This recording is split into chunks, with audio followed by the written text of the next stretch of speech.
Hello বন্ধুরা, কেমন আছো তোমরা সবাই? আশা করছি সবাই খুব খুব খুব ভালো আছো, আর আমিও ভালো আছি তোমাদের আশীর্বাদ আর ভালোবাসায়। তো দেখো, পুরো মাথাটা একদম কাকের বাসা হয়ে রয়েছে। আজকে হচ্ছে সানডে, রবিবার। আজকে কত তারিখ বলো তো? আজকে হচ্ছে 16ই মার্চ।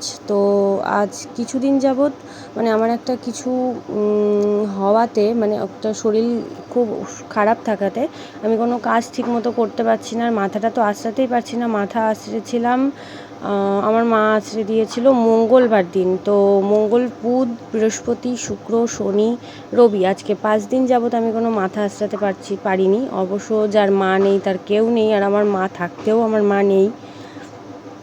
তো সব কিছু যেমন গোছানোই রয়েছে, আর সেলাই মেশিনটা পড়ে রয়েছে। মনটা খারাপ লাগছে। এদিকে দেখো, আমার মেয়েটা এখনও ঘুমোচ্ছে। এখন কটা বাজে জানো? 8:53 বাজে। আর এই যে আমার গোপুসোনাদেরকে কেবলই আমি তুলে নিয়ে একটু ভোগ নিবেদন করলাম, যেটুকুনি সামর্থ্য। তো চলো, আজকের মতো টাটা, এখানেই বিদায় নিচ্ছি। তোমরা সবাই ভালো থেকো, সুস্থ থেকো।